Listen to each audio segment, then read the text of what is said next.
चलो पहले इलेक्शन की बात करो। 7 फेज में होंगे, और 7 फेज में क्यों होंगे ये बताओ। सर उस नाम आयोग बोलता है कि मोबिलिटी के लिए फोर्सेस की। आपने वो प्रेस कॉन्फ्रेंस देखी थी? नहीं सर, सुना था मैंने, बस सुना। सर वो बोल रहे थे कि जो फोर्सेस उनकी मोबिलिटी के लिए पूरे कंट्री में, इसलिए 7 फेज में करा है। कहाँ देखा? सर उनकी प्रेस कॉन्फ्रेंस हो रही थी सर, कौन सी चैनल पे देखा? यूट्यूब पे देखा था सर। ये उनकी प्रेस कॉन्फ्रेंस हुई, जब सवाल जवाब शुरू हुए सारे चैनल्स ने बंद कर दिया, डिस्कशन शुरू कर दी अपने एक्सपर्ट्स के साथ। वो सवाल जवाब दिए ही नहीं हम लोगों ने, क्योंकि सवाल बड़े कड़वे थे। उनसे पूछा गया इसके बारे में कि what is your view about ये जो election bonds, there should be transparency but the identity of the person also must not be revealed. ये जवाब दी। If transparency is there, then secrecy cannot be there. If secrecy is there, then so have you seen the details of the money trial that is here? Trail. The biggest money by lottery baron. Hmm? He has given 500 crore to DMK plus. Total कितना उसका दिया हुआ? बाकी किसको होगा? BJP. सरकार को नहीं पता, इलेक्शन कमीशन को नहीं पता। उसके पीछे ईडी लगी हुई है, उसके पीछे इनकम टैक्स लगा हुआ है। सब लोग देखो शरारत क्या है। Say if you have given 1 crore rupees to an opposition party, third day ED का छापा पड़ जाएगा आप पे, then you have to give 4 crore to BJP, अभी छापा नहीं पड़ेगा। तो फिर ये कहते हैं वो 1 करोड़ जो है अगर उसने दिया था तो फिर छापा क्यों पड़ा? अरे 1 करोड़ तो अपोजिशन को दिया था ना। सर बट होम मिनिस्टर बोल रहे थे कि अगर हम ये नहीं करेंगे तो बैंकिंग से नहीं करेंगे तो ब्लैकमेल में होगा। मेरे को एक चीज बताओ, पॉलिटिकल पार्टीज को फंड चाहिए किस लिए? हर कैंडिडेट के लिए फिक्स है ना अमाउंट, तो जो भी उनका पार्टी चीफ जहां भी जाए उसके डिडक्शन कीजिए। ब्लैक मनी अभी अभी क्या सोच रहे हो कि ये जो पैसा आया है ये काफी है क्या? अंडर द टेबल ट्रांजेक्शन नहीं हुई होंगी, many many more times transaction हुई होंगी। और इसमें भी आप लोग देख रहे हो कि ब्लैक मनी इन्वॉल्व नहीं है इसमें। You have companies which are going in deficit but are funding in crore. How can they? और उनकी जांच नहीं होगी, ये देख लेना, ठीक है ना। तो वो ट्रांसपेरेंसी भी रहनी चाहिए, सीक्रेसी भी रहनी चाहिए। वाह, तुम लोग अगर आईएएस बन जाओ ना, ध्यान रखना इस चीज का, प्रॉपर यूज ऑफ वर्ड होना चाहिए, ट्रांसपेरेंसी भी और सीक्रेसी भी, है ना।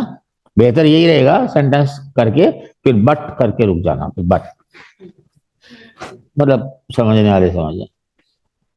ये क्वेश्चन पूछा गया था। You have 7 states.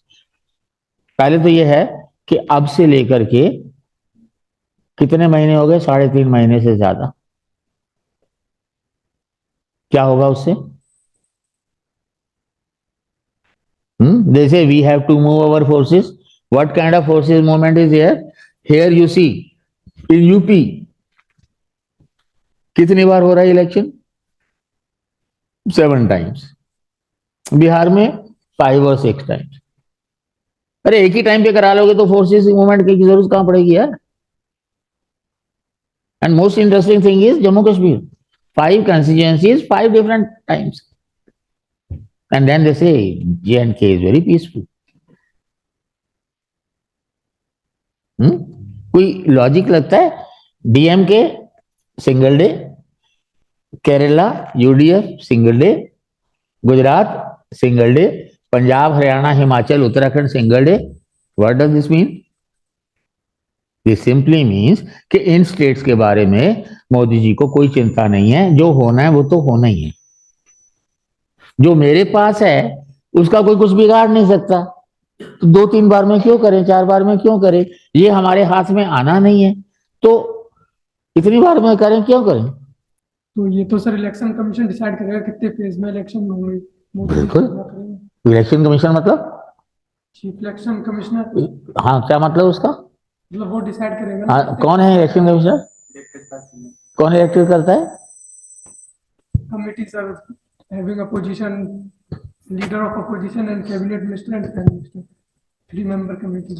मेरी परसों नरसिंह एक उसमें चैनल में डिबेट हो गया, कहते previously it was 3-0, now it is 2-1, so it's a better combination. मैं क्या प्रोसीजर की बात करें, आउटकम तो तब भी 0 होना था, अब भी 0 होना। यू मेक इट 11-10 तो खुश हो जाओ कि 10 लोग हैं, यू मेक 100-101 खुश हो जाओ कि 100 लोग हैं। It's not going to make any difference. ठीक है, मुझे तो हैरानी हो रही है कि वो अनिल मसीह को क्यों नहीं बना दिया। सबसे अच्छा होता, जान छूटती सबकी, सोचना ही नहीं पड़ता। Is there any rationale in having? Do you think UP is highly disturbed? कि उसको 7 बार करना पड़े? Bihar is highly disturbed. If they claim that they are going to have maximum number of seats in UP, why should they have so much division? Bihar तो पता है लफड़ा हो रहा है। और सीएम को जितनी सीटें आप देंगे, 3-4 को छोड़ के बाकी तो अपोजिशन के पास जाने ही जाने। महाराष्ट्र में समझ में आता है जो लफड़ा हो रहा है। उड़ीसा में लेट क्यों कर रहे हैं? क्योंकि समझौता करना उनके पास टाइम चाहिए थोड़ा सा बीजू जनता दल के साथ। एमपी और राजस्थान फर्स्ट फेज में है, पहले सेकंड थर्ड फोर्थ फेज में से। क्यों? क्योंकि नई नई पार्टी जीती है, गरम गरम मसला है, इसलिए जो है असर तो पड़ेगा ही पड़ेगा। तो ये पूरा जो सिस्टम जो आपको नजर आ रहा है, राजस्थान में 2 क्यों है? क्या कोई वसुंधरा का रोल है? एमपी में 4 क्यों है? क्या कोई शिवराज से डर है? Something is fishy. They say we got to have 7 days agreed. आप एक काम करो, आप एक दिन यूपी में कराओ, ठीक है, अगले दिन जो है आप राजस्थान और गुजरात में कराओ। कितना मूवमेंट करना पड़ेगा फोर्सेस को? 1 हफ्ता क्यों चाहिए? अगली बार जो है आप कर्नाटका, तमिलनाडु और केरल में कराओ, कितना मूवमेंट करना पड़ेगा फोर्सेस को? अगली बार आंध्र प्रदेश, तेलंगाना और उड़ीसा को कराओ, कितना मूवमेंट करना पड़ेगा फोर्सेस को? अब एक बार वहां करोगे, एक बार यहां करोगे, तो फोर्स तो मूव करेगी करेगी। Everything is deliberate sir. Election commission को पता है कि एक जगह से दूसरी जगह पे जो है कैंपेन करने में भी टाइम लगता है, लोगों को इमोशनली जो ब्लैकमेल करने में भी टाइम लगता है, तो इसलिए जो है वो 1-1 हफ्ते का गैप जरूरी है।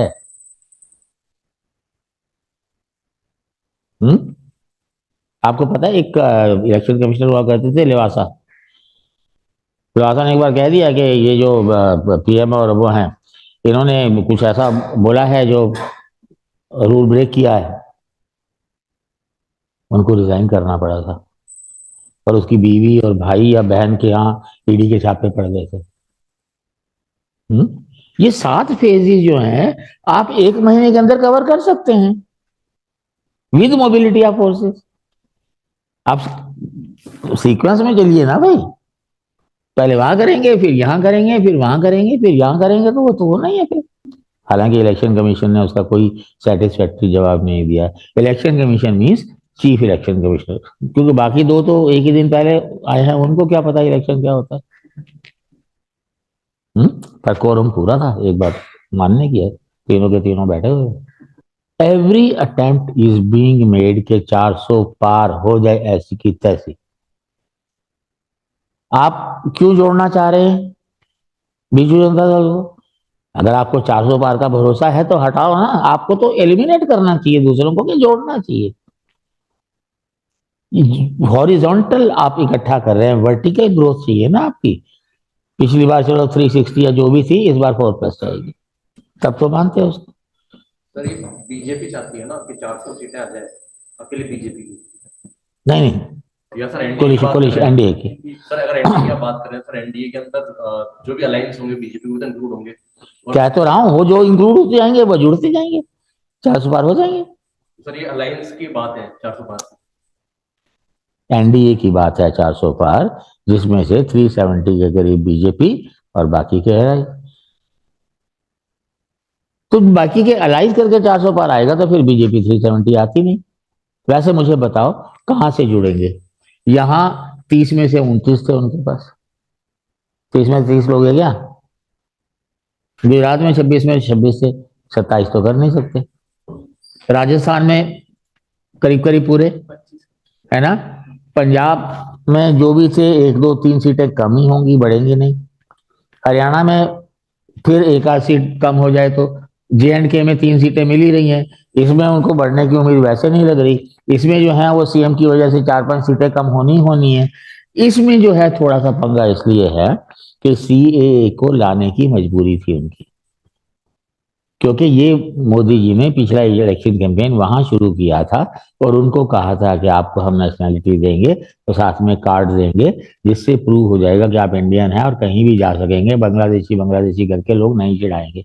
तो लोगों ने 4 सीटें दे दी वहां पे, लेकिन इस बीच में कुछ किया नहीं। तो इसलिए जब पंचायत इलेक्शन हुए तो उन लोगों ने ममता को वोट दे दिया।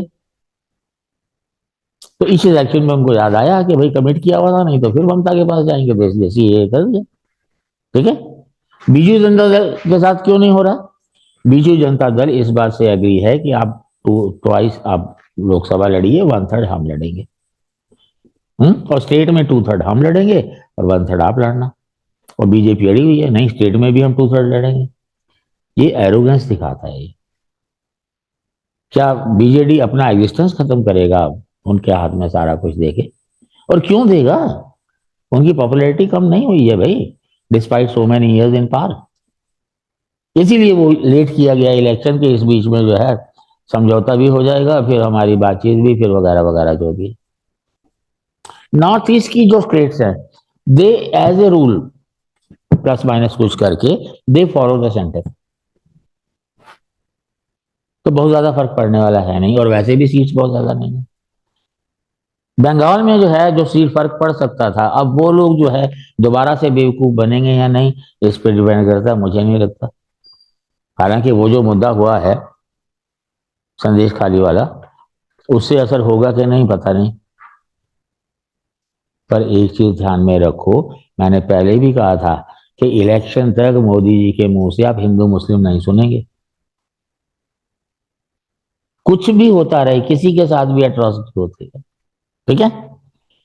केरल में उनके बस का कुछ है नहीं, तमिलनाडु में उनके कुछ है नहीं, कर्नाटक में पहले इनकी सरकार थी, अब वो सरकार जा चुकी है, इसलिए बहुत ज्यादा फायदा क्या नुकसान ही होगा 2 4 सीटों का। तेलंगाना में और आंध्र में वो शायद टाई अप कर रहे हैं, थोड़ा बहुत फायदा हो सकता है। बाकी कहाँ है पूरे देश में जो उनको 400 पार का जो है। एक चीज और ध्यान रखना, बीजेपी जब 2004 में हारी थी तो प्रमोद महाजन जी ने नारा दिया था इंडिया शाइनिंग, खूब पूरे देश में। और आम आदमी ने सोचा यार इंडिया शाइनिंग तो हो रहा, मैं तो शाइन कहीं कर ही नहीं रहा आसपास कहीं भी। एक बहुत बड़ा फैक्टर था। और ये 400 पार भी लोग सुनते सुनते अगर उनके कान पक गए ना, तो क्या हाल होगा फिर, वो तो आपको इलेक्शन ही बताएंगे। एक लिमिट होती है दिमाग पे असर डालने की। आप हर जगह जहां भी जाते हैं हमेशा आप यही सुन रहे हैं कि कुल मिला जो है ये लोकतंत्र का जो तमाशा है। मैं आपको बता भी चुका हूं, वेबर ने कहा था democracy is the worst form of government, I fully agree with him. हमारे यहाँ लोग कहाँ तैयार हैं डेमोक्रेसी के लिए? लोगों को मतलब ही नहीं पता, अवेयरनेस नहीं है, अपने राइट्स की भी पता नहीं है, अपने ड्यूटीज की भी पता नहीं है। तो कुल मिलाकर के सारा माहौल जो है जिसको आप डेमोक्रेसी कह के तोप देते हैं, कि देखो हर बार इलेक्शन के बाद ये होता है कि जनता ने बड़ा सोच समझ के फैसला किया है।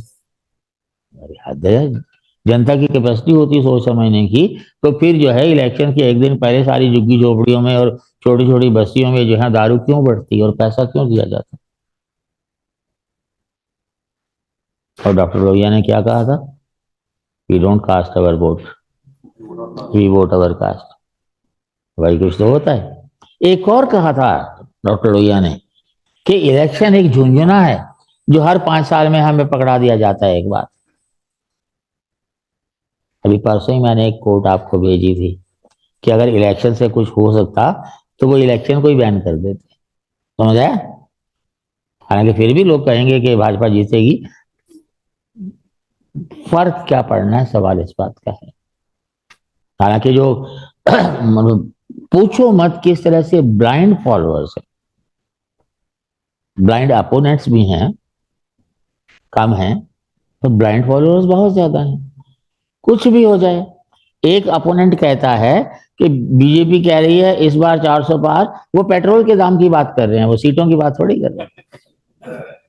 और मैंने बकायदा डिबेट्स में देखा है, बंदा कह रहा है 1000 रुपए लीटर भी हो जाएगा अगर पेट्रोल, तो फिर भी हम तो वोट।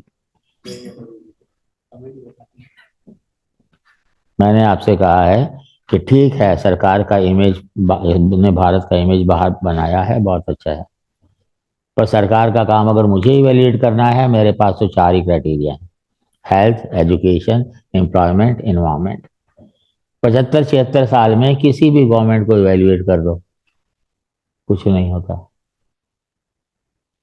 तो बहुत पुराना शेर है, पुरानी रोशनी और नई में फर्क कितना है, उन्हें कश्ती नहीं मिलती, इन्हें साहिल नहीं मिलता, तो क्या फर्क पड़ेगा, सोचें।